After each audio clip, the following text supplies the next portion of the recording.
On this episode of Star Trek Universe, we have some interesting news from Picard's showrunner Terry Matalas, but mostly we'll be catching up on some listener feedback. This episode is really for, from, and about you, and we'll do that right after these words from our mystery sponsors.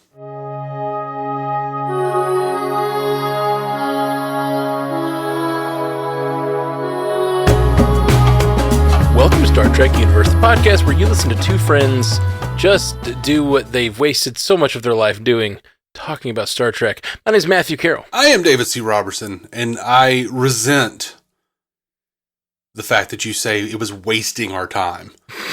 They're some of the best memories of my life. Mine too. So, it just depends on what you mean, what your, it clearly is not my actual meaning. I agree with you. It's not a waste. Just thought it was a funny thing to say.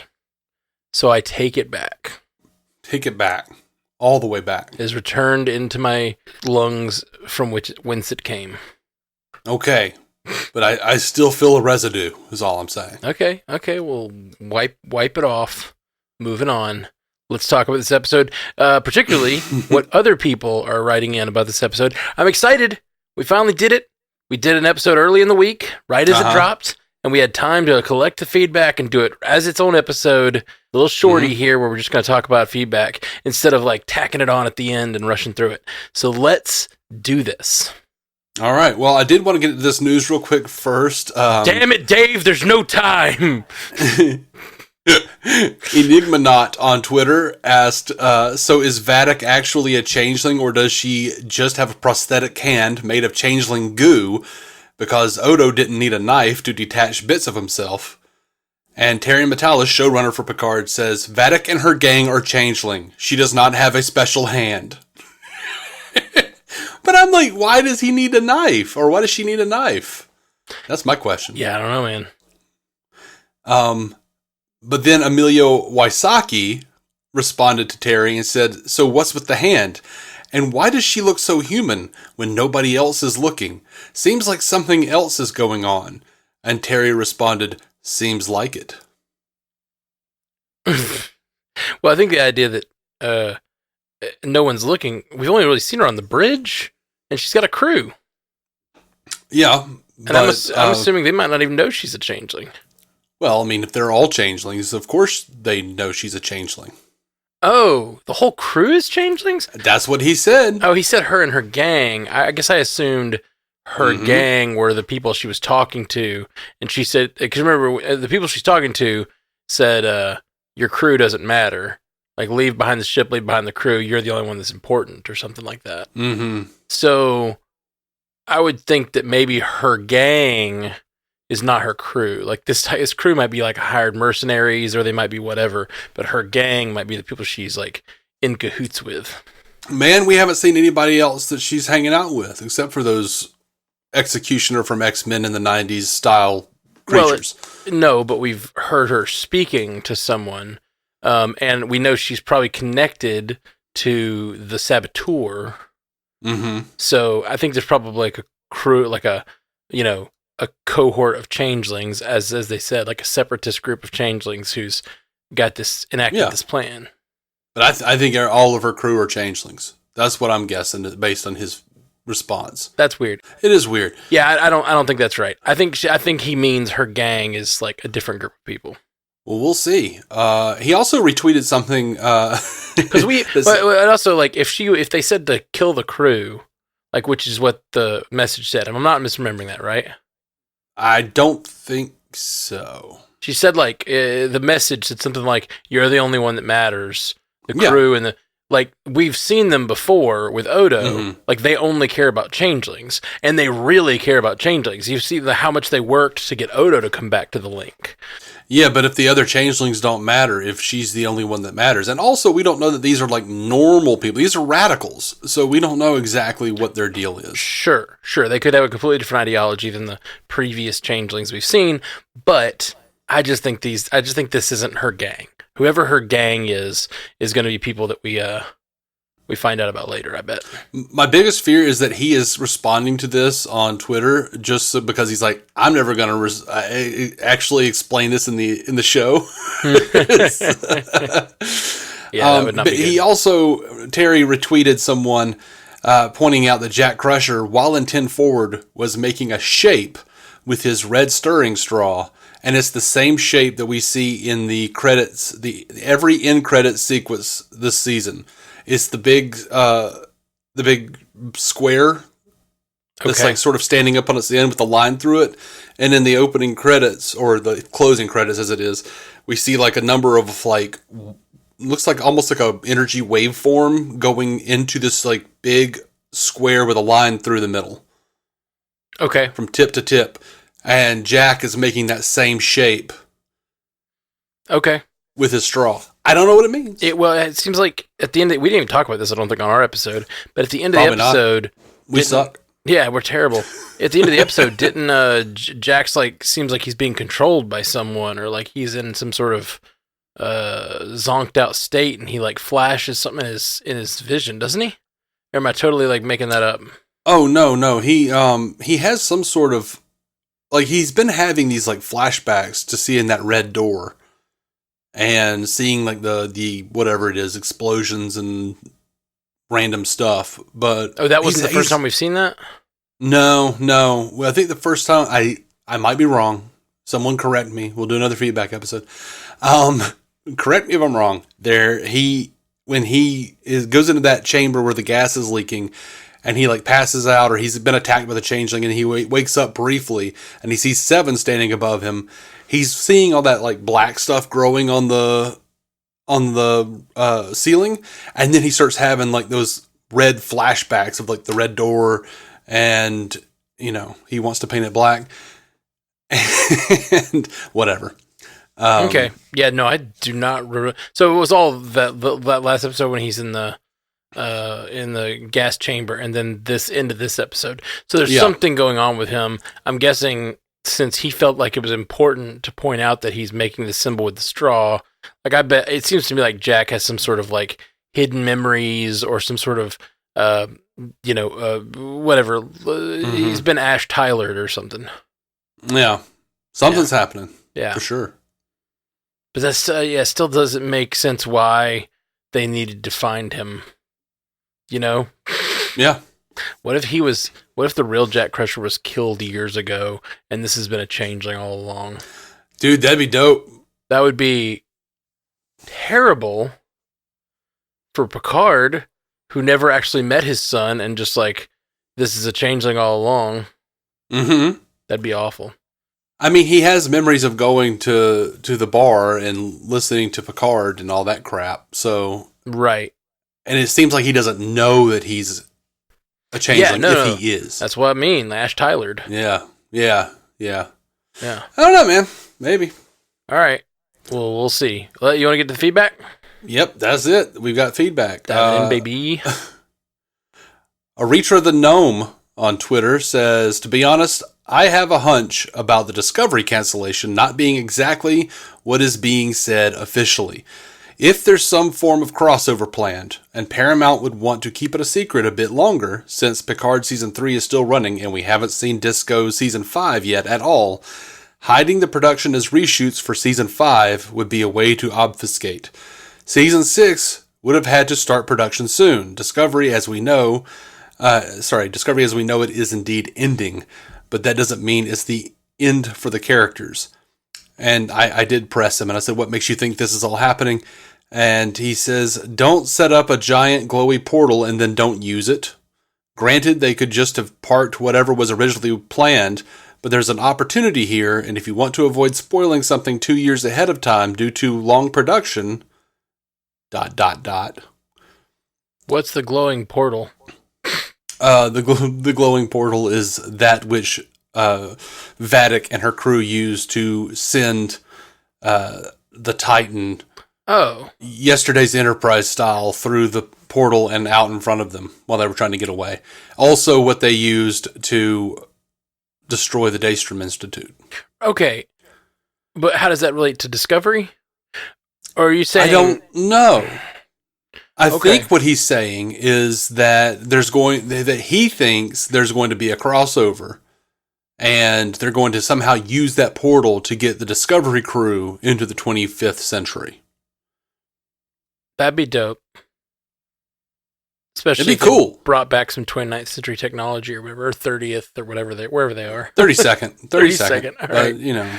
I don't necessarily think it's happening. I'm kind of erring on the side of, Occam's razor, I think the simplest thing is probably what's happening. Yeah, I think you're probably right. I think it's probably getting canceled. I don't think that means it's the end for the characters. They could do a movie or two. I mean, they could do a series of things. They could do a spinoff, the Starfleet, Academy thing with Tilly. They could do that. They could do all kinds of stuff. Speaking of spinoffs, I've been thinking more about our idea. We had our episode for like a Worf being part of the Section 31 show. Mm-hmm. It's genius because he could be. The thing is, I know it's genius. Well, yeah. Well, the thing we came up with it. Of course, yeah, of course, our genius level intellects over here. But no, the reason it's genius is because you have a lot of people who ignored Discovery, or they tried it and didn't go back. Yeah, and then you'll have a lot of people who are watching Picard and excited to see Worf again, excited to see a legacy character. So you've got these characters they spent 5 seasons setting up, and then the Guardian of Forever, which just ties it all to the original series. Like all this stuff, like tying Discovery tight into canon, and then you put a show on the air with Worf, like hanging out with Michelle Yeoh, who's an Oscar winner. So like, if they could make that happen, then like, even if it's sort of like let's say it's not a serialized of a show, it's more of a like follow a different Section 31 agent on different missions each week or group of weeks, like maybe little sections, little 3-episode arcs, 2-episode arcs, stuff like that. Yeah. Have a Worf anthology. Episode. Yeah, anthology with like a Worf episode, a Michelle Yeoh episode, a Raffi episode, like kind of do that thing. So none of these big names like Michael Dorn or Michelle Yeoh have to do every episode, but tie it all together so that like you don't have to pay them as much because they're only doing like 4 episodes a year or whatever, right? But also you're getting the benefit of all these legacy watchers that have been watching Picard following the show because it has Worf in it. But then they have to go back to watch Discovery for 5 years to understand who Michelle Yeoh is. You know what I mean? Like, so suddenly they've got all these people subscribing to Paramount Plus to binge all their other shows. And then, of course, they're going to spin off and watch Strange New Worlds. People that have been ignoring everything but Picard, which I think, based on even just our download numbers, is a thing. Like, our download numbers double for Picard, everything else we do. And it's pretty intense. So, I think that like there's just a lot more people watching Picard. All of our listeners are like, they'll check in every once in a while, but then Picard, everyone's listening because everyone's watching the show. I don't know that they double from Strange New Worlds. Strange New Worlds has been pretty popular, right? Sure, but based on all the other shows, it doubles for Picard for sure. Yeah. Oh, so move on to the next thing. I think we answered that. Oh, yeah. Solidly answered. I don't remember the question. It's so solidly answered, I annihilated the question. Andre Sparks sends us an email for Picard episode 3 and says it's not a nebula, so it can't be Khan-inspired. Hey, guys, just finished episode 3, and I can't say for sure this is definitely the best season of Picard for sure. Secondly, I can say this definitely wasn't Khan-inspired at all. I felt all the emotions, suspense, and intrigue throughout this episode. Definitely didn't feel that in Wrath of Khan. The Picard-Beverly conversation was perfect. I understood her reasons but still sucked for Picard to not get that choice. The Will-Picard strategy battle was intense. If it wasn't for the slowness of warp and that portal weapon, Picard would have been right. Lastly, the Worf-Raffi scenes were great. You can definitely tell that the threat, Jack, and the Daystrom all have a connection. My question to you both, is there a Dominion War Part 2 in the history of Star Trek? And if not, do you think this season will lead to one? Keep up the good work. Dude, I don't know. Like, if it was in like, I'm sure there were like aftershocks of the Dominion War in extended universe novels, Sure, but yeah. certainly not on screen. Yeah, and they've always treated the books with a level of, willingness to throw them out. So as much as I hate that, because I love the books, a lot of books that I grew up on reading, but like, yeah, the canon has never been a slave to the books. Right. But you know what they did, which was really cool, was I think it was called the Codex Trilogy or something, but they have been keeping pretty tight canon within the books themselves since I think Avatar release, like the DS9 relaunch novels, and they started doing all these relaunch novels for Enterprise and Voyager, etc. And they were keeping really tight canon for the most part, and they had a ton of books. And then, or no, it was Coda, I think. And then they they planned a big trilogy because they knew it was going away from, with Picard, it was going away from that canon. And they planned a big trilogy and did it, where it was like some big universe altering thing where that timeline basically got reset to a certain point, to the point that we can on-screen stuff that we consider canon, but those books matter within its own little pocket universe and actually had an ending. That was the DS9 stuff that followed? DS9, TNG, Voyager, all that stuff had like a big end point. Interesting. No, I hadn't knew that. I knew there was a really popular DS9 Avatar, I think is the first in the series or whatever. I think so. They had a big, because I own those two books, Avatar Part 1 and 2, because I think like, technically, I'm going to get into that. Andrew Robinson's A Stitch in Time was the first. Right. I've just heard that Avatar is the one that like starts the ongoing serialized story that everybody likes. It does, but Andrew Robinson, who played Garrick, he did the whole book is a letter to Bashir, and it's like Garrick's entire backstory. And they treat that as canon within, it was like DS9 book 29. And it's really hard to find because it's out of print. You can get it digitally for like $1. Right. It's like $300 if you look for it online in print. I found it at a thrift store for $2. Yeah, that was actually technically in the canon of that offshoot series. But yes, like Avatar, I believe, was like the official start of it. Right. Okay, cool. I didn't realize that they had done a reset on that, which is kind of a bummer, but I'm sure it's still a great story. I've heard nothing but great things, but it's a bummer that they did a reset. But I guess it kind of makes it work with what they're doing now anyway. So like it still exists. It's just a little pocket dimension. Right. Yep. And I enjoy that they actually brought it they gave them a chance to end it. Yeah, for sure. Chris Brown gives us some Picard 304 feedback, says, excellent episode. Here are my thoughts in no particular order. 1, Picard dropping the F-bomb. Doesn't bother me, but I'm sure it will get real Trekkies in a tizzy. Quote unquote real Trekkies. 2, I am glad they were able to escape the nebula on their own without some sort of rescue. I was happy about that lack of Deus Machina. 3, no Worf is a bit disappointing, always, but I thought it was a fantastic episode, and I think if they had done Worf, we would have distracted from what was going on. I don't think it would have felt as claustrophobic as it did. 4, Shaw is an excellent character. I'm glad he didn't die. Agreed. 5, I get that the Battle of Wolf 359 was a very deadly battle for Starfleet, but Picard getting so much shit for it seems a bit harsh. People know how the Borg and assimilation work, right? It's not like Picard just decided to turn against Starfleet. Can't wait to listen to the podcast, Chris. Thank you, Chris.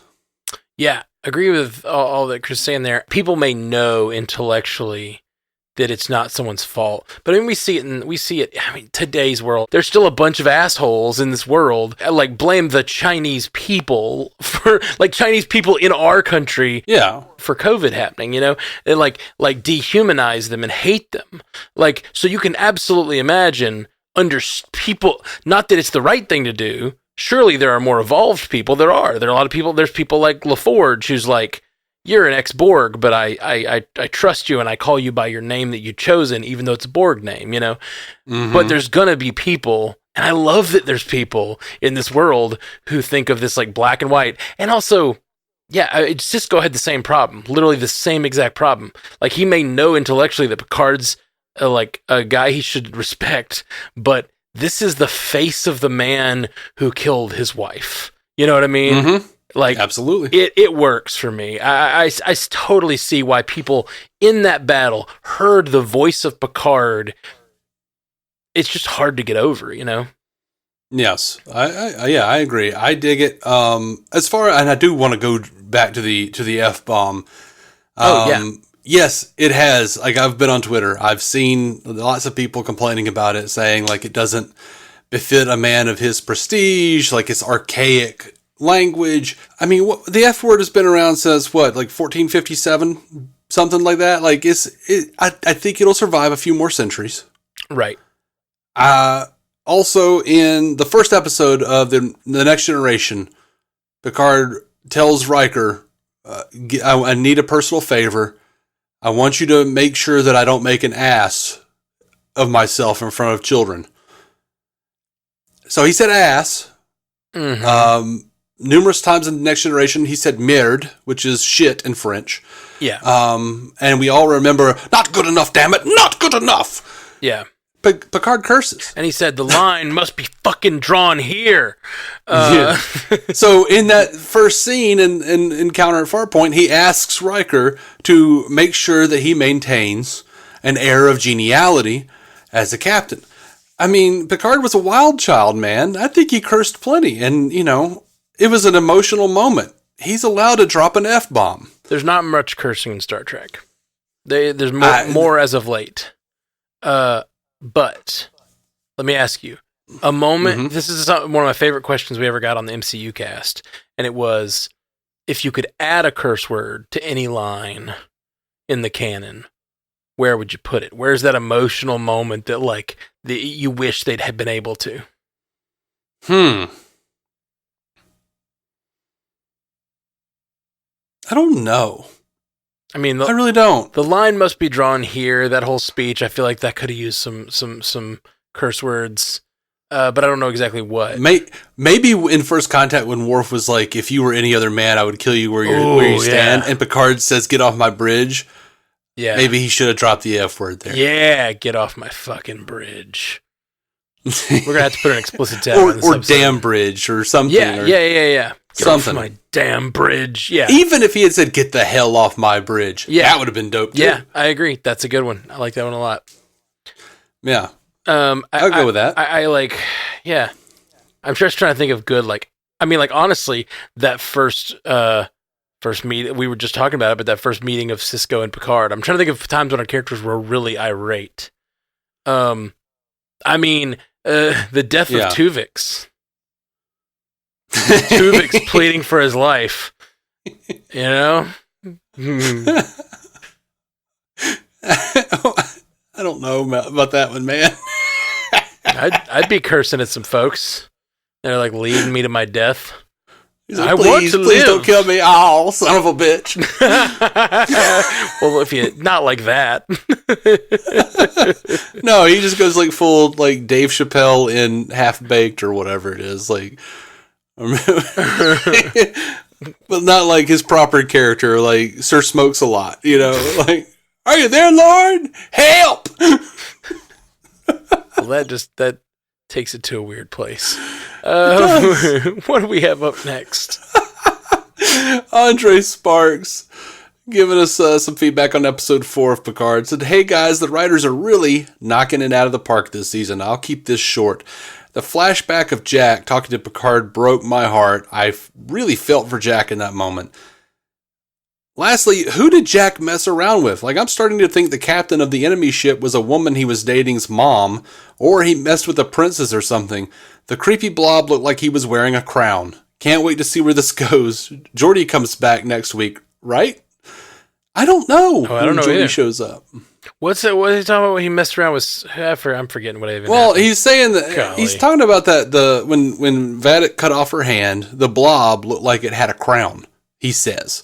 Oh, I don't remember seeing a crown. It did look like it looked like the face was like only partially there. Like, yeah, it looked like there was some undulation, but I didn't see a crown necessarily. I didn't either. I just thought it was like Yeah, whatever. Like just the way that like an artistic fade into the air. Yeah, that sort of thing. That's what like that was only like half of the head, and it was sort of it came to a tip at the top, which I could see looking like a crown, but I don't think that was it. Gave me some Zordon vibes. Yeah, I was confused. I was like, I don't remember when he said he got with somebody's daughter. What are they talking about? Because I immediately went to Outrageous Okana. Mm-hmm. And I was like, yeah, I mean, he kind of reminds me of that character, like what that character could have been. Like, I really like Jack a lot. Yeah. I like him so much, and I'm worried because I feel like a brainwashing plot is rare that it goes well. I think Ash Tyler is one example where it went really well.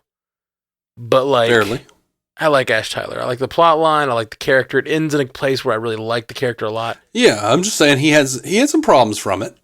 There were repercussions. Oh, no. I'm talking about, like, going well for us. Like, building a character that I care about. Yeah. I would like to see him come back. I do like him. Yeah. Like we talk about it all the time with, like, Hawkeye and the Avengers. Like, we finally get a movie with Hawkeye in it, and he's not Hawkeye for most of the movie. You know, it's like, if we get to the end of this story and Jack has not really been Jack, it's like, oh, okay, well then do we know this character at all? Like, I was really excited that them building this character, so if there's something going on kooky with his brain, and like, then he's not really him or something, I'm going to be disappointed. Yeah. Me too. Because I like him. I like him a lot. Me too. Timothy Castillo writes, and the subject is calamari. You guys, after episode 2, I got some bad feels. I was absolutely hating Jack. I did not like Vadic as the villain. I still don't like Rafi's ex. He can lose his head along with the other thugs in that bar as far as I'm concerned. What a jerk. I really did not like that Beverly kept Jack from Picard. I wrote at least 4 diatribe-filled emails that I didn't send because I was just hoping things would turn around. After the explanation of Beverly leaving, and how and why Jack stayed away from Picard, I'm sold on these decisions. And the villain is 10 times better than the first impression, though I'll admit, before the other changelings showed up, the oily hair did make me wonder if Vadic might be a single, rogue changeling, not connected with some larger cabal. But this is much better. I'm really looking forward to finding out more of what's up with Rafi and Worf's B story now that the danger of the Nebula encounter is past. After episode 2, I was terrified that the Nebula was going to be the single location through the whole season, like time travel back to basically now LA was for season 2. I am so glad it's not. Yeah. I like the breathing room that many scenes are given in these new Trek series, but I also miss that the storyline of the last 4 episodes could have been told in 1 or 2 episodes in past Trek. There is more pathos, though, and I do appreciate that. It is at least not a wordless half hour of flying through a giant starship, gaping at the scenery, as cool as that might be for some. Hoping this upswing continues. And how about those baby space squids? New life, just like the Genesis planet at the end of Star Trek II. Isn't that great? Don't you love when they call back that movie? Wink, wink, nudge, nudge. Actually, you know what? I felt like that was more of a callback to Encounter at Farpoint, honestly. Yeah, they even mention Encounter at Farpoint before it happens. Yeah. Oh, and he says that this cast is all the Star Trek family I need. I like it. I really do.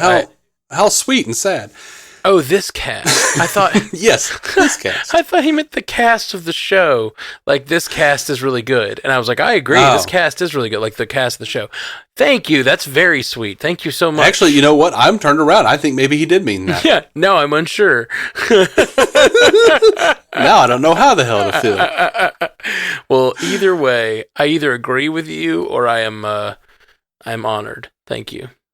That's why we start these podcasts. Honestly, this is why we do all the podcasts that I do, is because I was the guy who was sitting there. And honestly, I miss talking to you, Dave. That's like one of the big we used to like just chat for hours about all the shows we were watching, Star Trek being a major one of them, but all the shows really.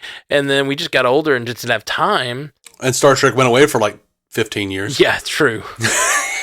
And we just got busy and we're doing different things. And just didn't have all that time to like sit around and chat. And so podcasting became my outlet to like chat with friends about. And before I was a podcaster, I was a listener of all these podcasts, and I would like, and I would just listen for hours and hours and hours. And I felt the same way that people that write in like that. Like I'm like, this is like the experience of sitting around with buddies talking about it, but I can't do it all the time. And so I'm glad. Thank you. That's very kind. Basically, that's all I'm saying. That means a lot to me. If that's what he means. If that's what he means. I agree. So from super nice to not so, Willem Gallo writes in and says with the headline "Fake Woke Trek Cast." Oh, you're right. It's Star Trek. Yeah, you got to get away from woke Star Trek. Oh, you got to get away from it. No, I think this person is woke and thinks we're fake woke, based on what I'm seeing here. Oh, yeah. Okay. Yeah. Yeah. You know, whatever. Gatekeepy the other direction. Yeah. Willem says, I've been listening to you guys for a while now, but I feel like I need to call you out on your reaction to the cancellation of Discovery. This whole time, you've been singing the show's praises and championing the repeated renewals. But as soon as it's canceled, you turn tail and say it's run its course. It's your least favorite. You're happy it's gone. I would have hoped Star Trek fans would be more concerned that the first series with a black female lead and non-binary leads is getting the axe before the standard Trek 7 seasons run. But I guess, like you have said before, in the end, you're just a couple of white dudes after all. Sorry to offend, but I'm very not okay with how you guys treated the subject, and I'll be listening for a response. But I somehow feel like this one won't make it into the episode. Shocker. All right. What was his name? Well, Willem Gallo. Willem. Yeah, no, man. I hear you. I don't harbor any ill will toward Discovery. But, yeah, I just don't think it ever found its full rhythm and mostly balance. Like, I think it's a show that has lacked balance because one of the biggest, hardest things for Star Trek to find in this new era is the balance between serialization and overarching story. And I think that is something that Discovery has been the worst at of all the Star Treks. And so it's real, like, it's just, some of it's like even hard to remember some of the seasons. Even when I like what happens, I look back and I'm like, was that a season? What season was that? And like, did that happen in this century or that century? And part of that is because it went through several showrunners. It went through Brian Fuller, and then it went through whoever came next, they were abusive, and then they got fired, and they brought in somebody else. It was like, there's been a lot of back and forth with Disco. Sure. Honestly. A lot of the shows have that. And I just think that like 5 years is nothing to sneeze at. I like the show. I've been referencing Ash Tyler on this episode because I like that character. I love the first season of Discovery, especially the half in the Mirror Universe. Like, I think that season's amazing. I love a lot of the characters. Saru. Yeah. I like Saru a lot. I like Michael Burnham. I like Book. I like Tilly. I like Killy as well. We've never actually seen Killy, or have we? No, we did, didn't we? We saw like there was a whole episode in the other two episodes in the alternate universe. I loved that episode. That was a great episode. They've done some great things on that show, and I love that they have pushed the boundaries for all the different representation that they have with Star Trek. I think that's great. Yeah. But that doesn't mean it's my favorite Star Trek. Like, I have criticisms for all the Star Treks, and you know, that one. Like, honestly, as much as I love Picard, and I'm like really loving this season, I think 3 seasons is about to run its course. Like, I think like it really has. Like, I think the show, like, I'm kind of, Picard's story needed a good wrapping up. And like, I feel like it's good and wrapped up. Like, if it moves on from here, I don't need another old man Picard story. Right. You know, maybe down the line, maybe he comes back for an episode or two, whatever. But I'm ready to move on from old man Picard. Like, it feels at this point a little so like, it's not that it has anything to do with, like, yeah, I don't know. Your support of a show or how much you like a show doesn't have to have anything to do with the way you're like the representation on that show. Those are like two different things. I personally was a bit dismayed because, one of the non-binary characters they brought on, they just never came up with anything for that character to do. And they just wrote the character off because they just couldn't figure out what the hell to do with them. Mm-hmm. Like, that was a problem for me. So, I mean, it's true that Disco is my least favorite of the new Trek era. I enjoy it. Real quick, was that character binary as well? I don't know. Well, they said he, but I think he was a he, and he was just attracted to a non-binary character. I'm not sure. Yeah, I'm pretty. But all the headlines said that they were something. They were non-binary, or I don't. Right. I'm not really sure. Yeah. See, like again, this is not, and I don't feel comfortable asking. It's like that Seinfeld episode where they think that Elaine's dating a black guy. She's like, he's black? And George keeps going, I don't think we should be talking about this. Yeah, and this thing, like, we're not perfect by any means. No. We try to walk the line as best we can of being loving to people that are different from us. And that's, which is everybody for me, but you're I've often said I'm not woke, I'm groggy. I try. I'm trying to wake up. Yeah, we're trying. I enjoy Discovery. Yeah. And I've enjoyed it less the last couple of seasons. See, I don't feel that way. I think the first season where they jumped to the future, I think they've been in the future for 2 seasons, right? Or 3. I can't keep track. This is 5. This is 5 coming up. So they were in 5 is coming up. The first 2 were in the past. The second 2 are in the future. And honestly, I think that's when it really found its legs. Well, see, I love the first season too. I think the second season is when they found its legs with Pike.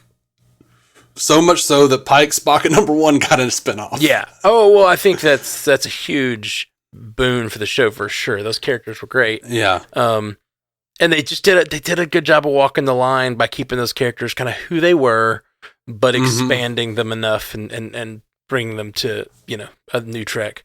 And there's lots of representation on Strange New Worlds. Yes. Even though the 3 you just named are all, white cisgendered folk. Mm-hmm. I mean, I'm just saying, I think the first season's departure from traditional Trek aesthetic and some of the overarching ideas, like Michael being Spock's sister we never knew about. I think a lot of that, like, kind of put a lot of old school Trekkies off. Yeah, I agree. And then bringing in Pike, Spock at number 1 in season 2 really helped them get their legs. Yeah. But then once they went to the future, we had this notion that they were going to be like exploring what happened to everybody else, all the other species that we know and love from the original Star Trek, and they haven't really done that. They've instead been sort of chasing the galaxy ender of the season. And, it's a good point. There's a lot of, I think it's run its course. Like, I love a lot of the future stuff. I love the reestablishing of the Federation. And I think what you're talking about is you want to know what happened to the Cardassians. You want to know what happened to and we see some of these races in the background. We see some of them showing up as like part Cardassian. I think that one character, the Starfleet, wasn't the Starfleet, like Chancellor or whatever, President?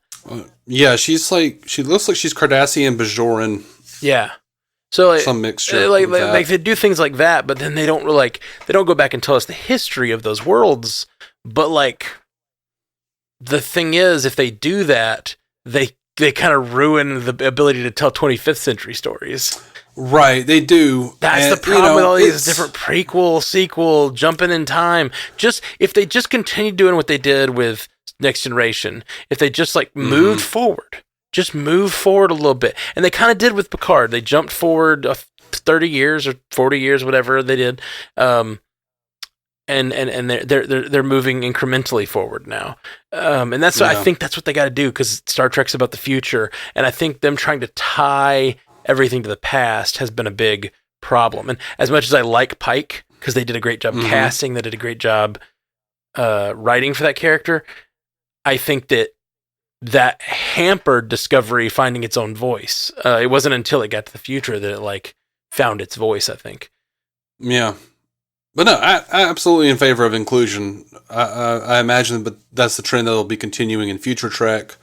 But, I love the way British TV is structured. I would much rather there be a series that ends a little early for me with time to wrap stories than drag on for several years, Yeah. And we're all just welcome. I don't need 7 years. And by the way, standard Star Trek is not standard 7 years. There were, 3 series that did that? Yeah. That did 7 years? Yeah. Enterprise was not 7 years. Original series was not 7 years. Yeah. There were 3 in a row. And so that sort of set a standard. The original series is 3. And there were 3 in a row. So I think that set a standard. And it was always felt that like Enterprise got cut short, which it did. They weren't planning to end it. But I mean that they don't, that sets the, like, you've got what is that? 60% of Star Trek has 7 seasons. Like that's definitely not an all thing. And I think like right now we've got so many shows that I just don't think we're going to get 7 seasons of everything. I think they're going to rotate them faster, and they're going to do more limited series and things like that. Yeah, more overarching stories, less episodes, less filler episodes. Keep it fresh. Another issue is COVID hit for Discovery, so I don't know how their contracts are all structured, like how many years they're signed up for and all those sorts of things. But like a lot of people, a lot of times they'll structure the contracts for a certain number of years, and they'll let them renegotiate for like that 7th year or whatever, and like they might already just have been there. They might have, like, a lot of contracts might be running out. It might be a money thing. Like it's I believe DS9 had it where like people renegotiated after the 6th season. Right. I think that happens on a lot of shows, and they let them do one more where everybody gets paid big, and the corporation doesn't make as much money because they pay the actors really well in the final season. That happens a lot, but that clearly doesn't always happen. Yeah, 5 years is, even at 10 episodes, 14 episodes a season is not anything to. But Buffy also had 7 seasons, so that is the normal season for good television. Normal number of seasons for good television. I'm just teasing. Sorry you feel that way, Willem. I don't know. I would say, just saying how we feel about the shows we like. There's not a Star Trek show I don't like, but there's clearly stuff I like better than others, and like I'm always here to enjoy it and like ride along with it. From time to time, we give shit to all of them. Yeah, honestly, for sure. And I think Picard ending on season 3 is perfect. Yeah, I don't think it needs any more. And I mean, it's a little different with that one because that was their choice. They said it was going to be 3 from the beginning. But like, I wouldn't have wanted 7 for sure. Right. I'd take it, I'd watch it, and I'd probably still sing its praises and like be here excitedly talking about it every week. But in the end, I think 3 is probably better for the show. Yeah, I think so. Stuart Little, to wrap us up. Stu sends us an email titled, "'Cause this my federation of whatever." I don't know what it means. My United States of whatever. That song? No? I don't know it. It's a song. Oh. I'm behind the times. It's an old one. I spent so much time in the future, I don't even know what's happening now. Stu says, "Hey guys, really getting their money's worth out of that 10 forward set I see. It's a beloved place." Picard loves that place. He says, "I gotta say, as well as Frakes is acting it, Riker's arc feels like something that should have been handled 2 seasons ago, but wasn't, because he was only in a few episodes." Yeah, maybe. The question of Picard's hair is a bit all over the place. What with him having it as a younger guy in the events of Tapestry, and in flashbacks to when Jack Crusher Sr. died, but being bald in the younger photo of him in Nemesis. Maybe this is all a side effect of time being broken in season 2. Or he could have just shaved his head for a little while. Maybe he lost a bet. He seems like the kind of guy who would have lost a bet. Yeah. It is really funny they made him bald in that shot, because it's clearly just for like The audience is too dumb to know which one's Picard. Let's make him bald in this picture. Never mind that it was literally the only person in the picture. Oh, was it? I thought it was a couple people together. Yeah, I would say he lost a bet. He shaved his head. Yeah. It's okay. Stu continues, whatever should be Shaw's, make it so. Absolutely. Course laid in, sir. Whatever. Dun, dun, dun, dun, dun, dun. Yeah. Quote, being on the outside suits me fine. Sorry, Jack. You're a Trek legacy character. There's an 85% chance you'll be joining Starfleet Academy sometime soon, especially since you're only 23 or 24.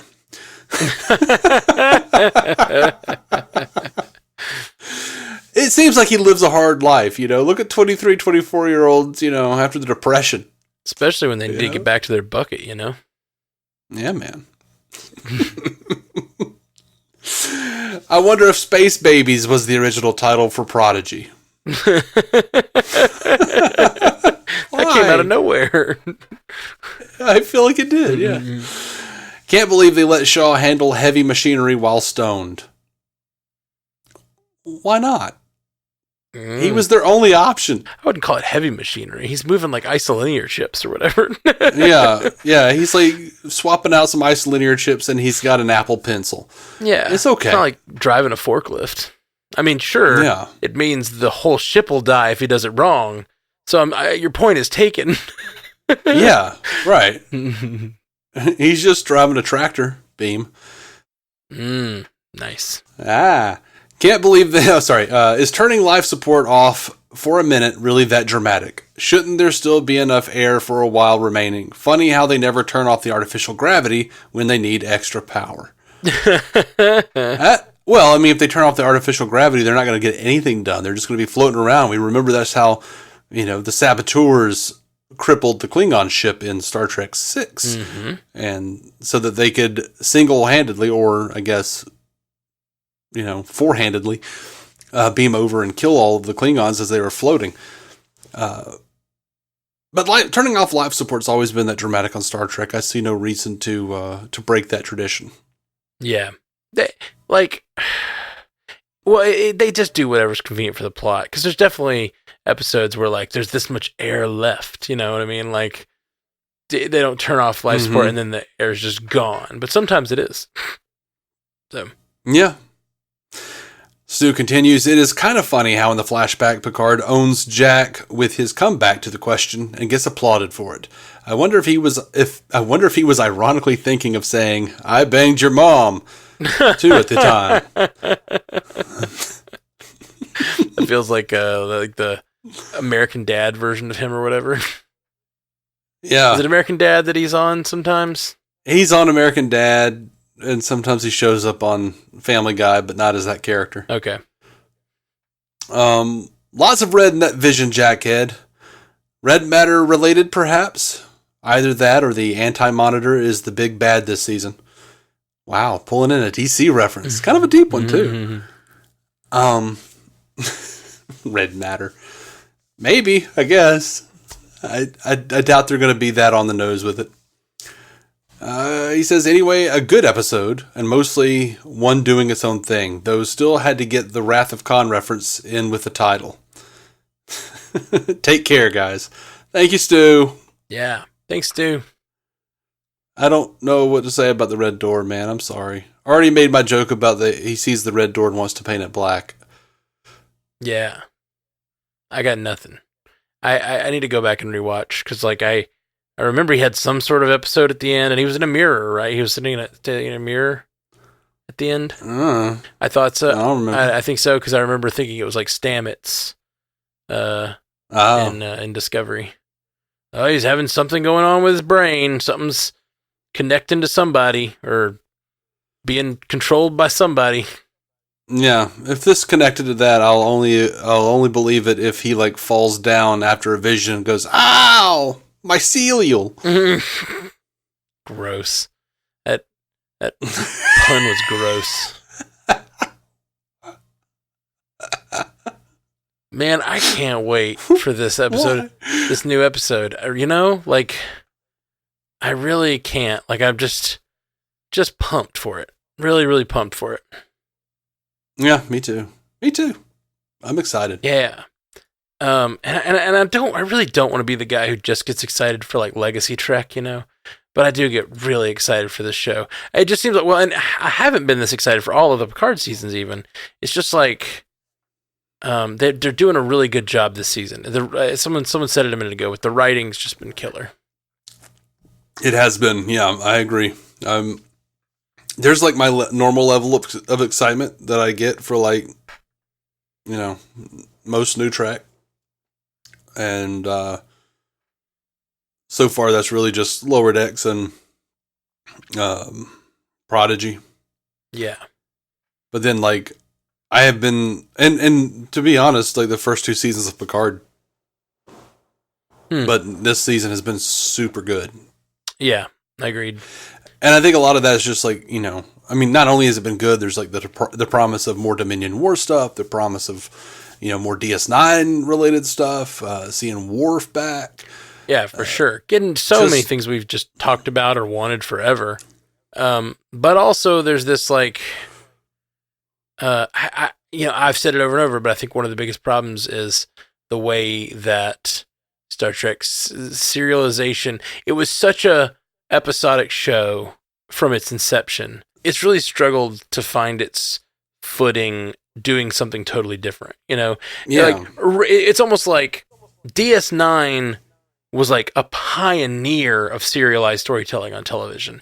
It still was very episodic, but it had these big overarching things that were happening, you know? And it was a pioneer of it.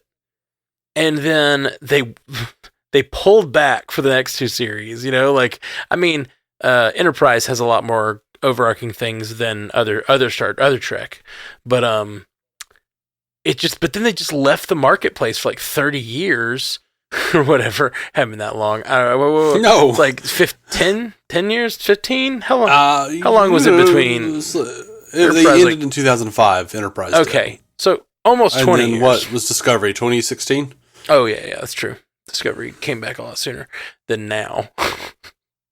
Mm-hmm. So yeah, it's 11 years off the air. It just seems like the market moved on to a completely different model of television where, you know, it was the serialization is everything. Every drama is a serialized show and it's all binge worthy, you know?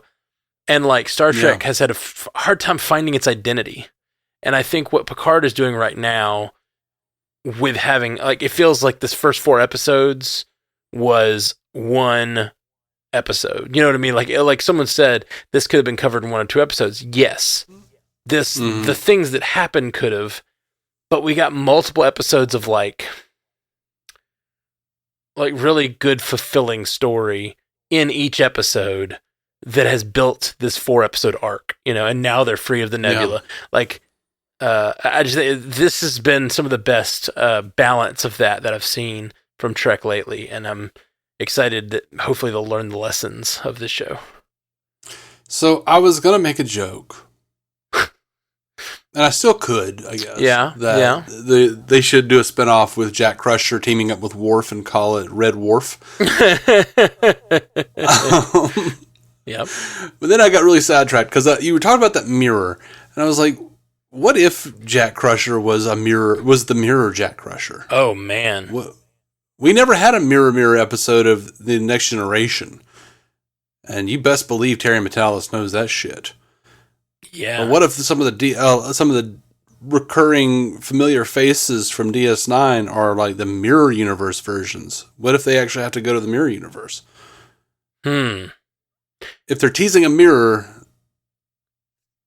I don't know, man. I'm feeling like that's what they're doing. Maybe, but mirrors are like used as reflection. Well, yada, yada. It's used as shorthand for someone when they're alone, and like it gives them a chance to do cool mirror shots with the camera and stuff, and they just like do it all the time. It's just someone looking in the mirror, and then they have a realization, like, it's a common used tactic. Not to say it's not. It could be. It could be something mirror universe related, but I just rewatched that red scene, and it's like there's like industrial waste type stuff going on. There's like smokestacks, and there's like sounds like the mirror universe, explosions, and like showing all kinds of weird stuff. And then it shows that red door. But what is the red door? I don't know, man. I do not know. But I'm excited to know and to find out. And we're so close. It's Tuesday. They could totally use that portal device probably to get to the other universe. Yeah. It's interesting. The whole teleporting an entire ship thing. Because once you have teleportation, we've seen how many ways they've used the transporters to like, oh, we're in a different whatever. Like you can go across time, you can go across universes, you can go across all kinds of things. But what if you use it to go... what if there's a mistake in we get that Thomas Riker episode, but an entire Titan A is copied, Look, here's a good point. Stu had messaged me individually a few days ago and pointed out that the lighting on the Titan looked a lot like the lighting on the Enterprise in yesterday's Enterprise, and that may have been, he suggested that may have been an actual reference to yesterday's Enterprise because of the portal device and how much it looked like the Enterprise C going through the portal back in time and forward in time, causing the problems with the alternate timeline. What if this isn't the mirror universe, but that alternate future that they erased? What if somebody or somewhere that actually still happened, because within a multiverse, everything is 100% probable. So there has to be that version of the universe still existing somewhere. Mm-hmm. What if it's from that instead of necessarily the mirror universe? What if they're just completely like referencing the yesterday's Enterprise alternate present? I mean, referencing it, or are you saying this could be it? Referencing it, and then also leading up to some sort of crossover with it, bringing it in, like having possibly some refugee from that reality. Hell, maybe even Tasha Yar's daughter. Right? Yeah, I'm not saying that it couldn't be, but I do think that I feel like it's a bit of a niche episode to base the final season of Picard on. Not that it's not a niche episode. It is one of the most popular TNG episodes ever. I mean, yeah, it is. And it was written by Ronald Moore. Yeah. We never saw Tasha Yar's dead body. Alternate Enterprise, yesterday's Enterprise Tasha Yar. Selah later said she died. Before she died, okay, we never saw it. So she might have actually faked her death to get away from that Romulan prick. And then, she might be blaming them for the death of her of Selah or something. Like, right? God, who knows? Yeah, they could. I feel like it would be, a little out of nowhere. But maybe. I don't know that it's out of nowhere, given the references to yesterday's Enterprise. if that's what they are, right? That's what I'm saying. I don't see there's any clear references yet, but. They could be, and if they are, then you guys will feel like geniuses. Oh my God! If Selah is coming for Picard's son because she feels like something Picard did, maybe with the Romulans, caused Selah to get killed. So if she's coming for Picard's son because of what he may or may not have done that caused her daughter to get shellacked. Which we never got an inch of Selah's story either. Right. So and that's the thing is a lot of the Romulans died after Picard was trying to lead. It could be that him abandoning his posts and not helping them. That could definitely have caused Selah's death. And yeah, an older Tasha Yar could be after him. That'd be rad. That'd be dope, man. Now it's the floodgates are open. All these theories of things that they're not going to do that I'm going to be disappointed that they're not doing. Yeah. But yeah, no, sorry. No, I'm sorry, it's fine. Matt. I think it's not an episode that is resonant with me. It's not one that I attach to as much as you do. Partially because I didn't grow up on the original series as much as you did. So like yesterday's Enterprise, seeing all the older tech and stuff, like I don't know, doesn't resonate with me like it does you. And so like you know, grew up on that episode. I don't think it's just me. Oh, I agree. Like, It's not just you, but I do think it's like when I don't know. I guess, and it may just be the Star Trek circles I run in. Yeah, but like, you I don't remember hear in the people talk about 90s? like, I legitimately didn't even remember the Sayla storyline hardly. When I went back to do a rewatch, I was like, "Oh yeah, all this stuff." You know what I mean? Like I don't hear people talk about the Sayla stuff until we were talking about it for some reason a couple of years ago on the cast, and I was like, "Oh yeah, that stuff."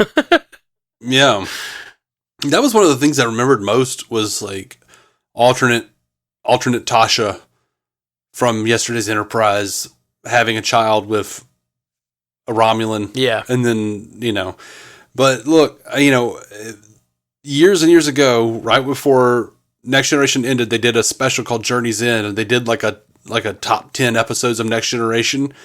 And Best of Both Worlds, of course, won, but yesterday's Enterprise was right up there.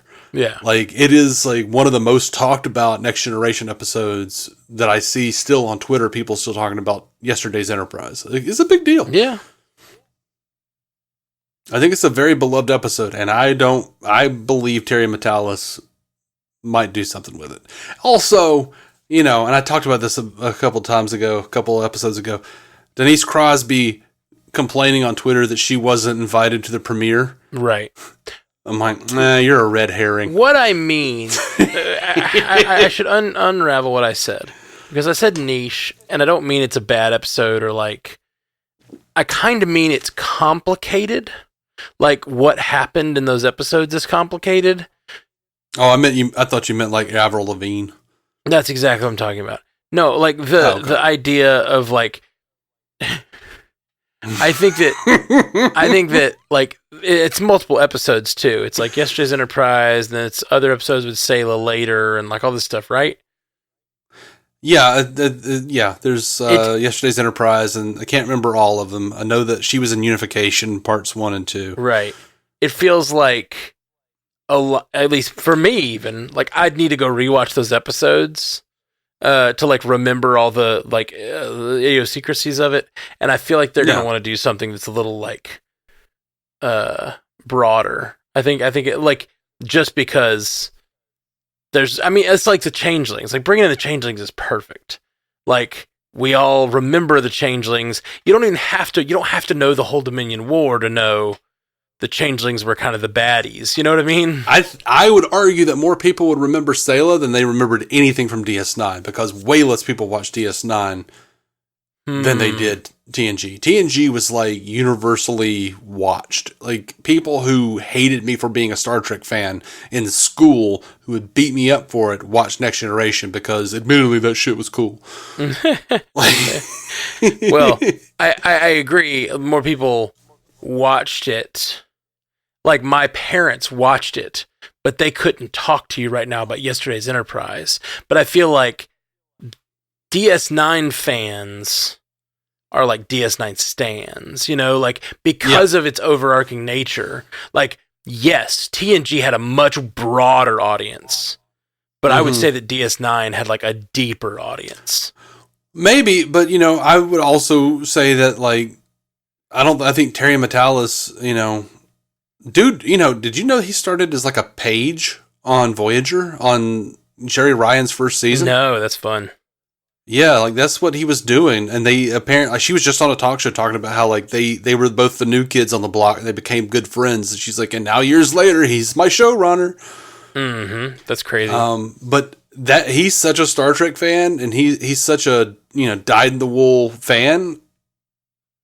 I'm not sure he knows what's niche and not. Like, Sure. And I'm not saying it won't. I just it doesn't seem to be singing that it's that to me. But these references don't seem like specific enough to be like for me to feel on board. Is all I'm saying. Oh, I'm not trying to sell you necessarily on anything that they're definitely doing anything. I don't know. Like, I have hopes, and what I think are cool ideas, but yeah, man. Me too. It could go a lot of ways. Yes, it could. Yes, it could. Well, man, we thought we'd hop on here and go quick. We have done a full on episode, which is great. I hope everybody enjoyed it. Yeah. And we'll hope you guys come back. We're going to be talking about, we're going to do our 2 a.m. watch of Picard this week and get our episode out as quick as we can. So we'll talk to you guys then. Jolon True. Live long and polish your pewter. Thank you for listening to the Star Trek Universe Podcast, a Stranded Panda production. If you'd like to hear more from David C. Robertson, check out the DC On Screen podcast or maladjusted.tv for his web videos. If you'd like to hear more from Matthew Carroll, check out the Marvel Cinematic Universe podcast or listen to his music. Just search for Matthew Carroll anywhere you get music.